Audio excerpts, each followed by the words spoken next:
with the Jazz, they've had a lot of change this year. And typically, that's not real good for teams. Like, you see what they did bringing in Shelvin Mack. Now, that has worked out phenomenal. I mean, he has been the missing piece, without a doubt. But that was really risky because you bring him in here, Trey Burke's confidence is already shot. He's basically lost a spot on this roster. Right. But it's also, Neto's young. You don't know how it's going to affect him. You don't know how it's going to affect the rest of the team.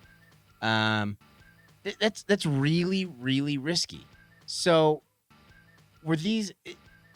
Do you give that as a win to Quinn Snyder for making sure everyone's on the same page with all because you got to also think earlier on in the year he was playing with the lineup with constantly with especially at the point guard position. Neto was starting then. Trey Burke was starting. So how do you do that? To me, I think it's a testament to what Quinn Snyder's been able to do to keep this team on the same page, get them building their confidence too. I mean, there hasn't been a whole lot of growing pains. You're right. I mean, there was a lot of tinkering early on. Quinn Snyder had to tinker because he had a limited lineup. But, he knew Mack, right, from his days in Atlanta. Dennis Lindsey, I think it's a testament to Dennis Lindsey and Quinn Snyder working together based on their knowledge of the league, and then an individual player in Mack who's really sort of righted the ship and gave some stability to the point guard position. No matter what happens this year, I think Shelvin Mack's probably going to be on the Jazz roster next year. Oh, he better. And that's when it can sort of rear its ugly head, and you might see some internal strife of Exum. How do you hold Exum out of the lineup? But you know what? Everyone is so high on Exum. He has not even been close to what I think everyone thinks he is. Right. I agree. Not with even.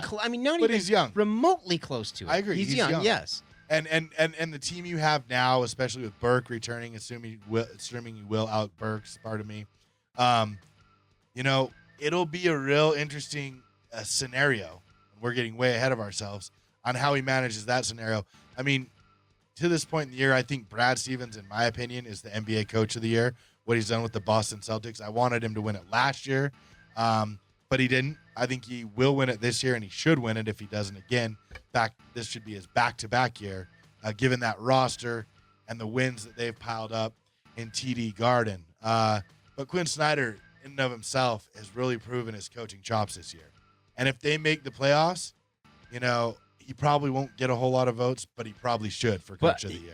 I agree with that. I just think it was, looking back, it was so risky to make that trade. And at the time, we didn't think it was because they weren't giving up much, and they're getting a player who could turn out to be something. But as Shelvin Mack proved how good he is, which is something no one in Atlanta knew, apparently, that became even riskier and riskier because the more playing time this new guy gets, I mean, yeah, he's not new. He's a veteran, but he's new to this roster.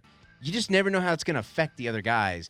You never know what his chemistry, especially the point guard position, is so important to have chemistry with your other teammates. It was very risky. Yeah, I mean, maybe. I think it was. I mean, the reason he didn't see a lot of court time, in Atlanta is because he's behind Jeff Teague, and but Schroeder. He was still third string. I mean, between Schroeder and Jeff Teague, those are two really uber talented point guards who have been producing at a high level. Shelvin Mack. I mean, the reason, in my estimation, it worked out in Utah is his familiarity with Quinn Snyder and his familiarity with Gordon Hayward. You have the head coach and sort of the de facto leader, or one of the most veteran players on the team who can speak to your abilities, right? And give immediate reassurances to the young guys that, you'll still get minutes, but you need to learn from him, In the NBA, a lot of what coaches preach is it's not always about this stop. This could be a stop on your career, and the way you handle yourself could lead to the next stop. Wow. Trey Burke at times and his family haven't handled that very well, but it's important to remember that it is a profession, and very rarely do even now at this point superstars stick with one team their whole career. No, that's true. I mean, but Shelvin Mack, he's proven that he's a 17-10 guy, and he could easily be a 25-10 guy. Seriously. Whoa, I don't know about that. There's no doubt in my mind from what I've seen from him, and the way he's come in and become maybe not 25, but pretty close to that. I'll take 15 and 8 and be happy. He's already that. We'll see. He's Gotta already do it a that. whole year. Got to do it a whole year. Dude, he's Gotta do it a whole year. What he's A whole done, couple years. In what fact. he's done to come in already, is magnificent. it's unbelievable. It's unbelievable. It's magnificent. He's also, playing for his next contract too. This is sort of his first shot, if you will. I agree. And when teams are seeing you a lot for your first time, you sort of have the upper hand if you're playing well. And he is. I'm not trying to take anything away from him. I think it was the perfect, confluence of events, perfect confluence of relationships on the Jazz team where they could really go with him and be confident that he would be an upgrade. Now, he's been a better upgrade than a lot of people thought, but when we got him, I said it was a great trade. Didn't give up a lot, and it was a coup. Right. Will he do it for a whole year? Let's look at next year. I'm really excited about what he's been able to contribute, through 20 games this year, and hopefully it ends in a playoff berth. Let's hope so. Let's hope so. I mean, hopefully it'll be like that Gordon Gierachek trade back in the day when they got Kyle Korver. Oh, and that's what spurred them on to go to the Western Conference Finals and do some special stuff. And it was that one trade. They couldn't get over that hump, and they got rid of Gierachek and brought in Korver, and it changed everything.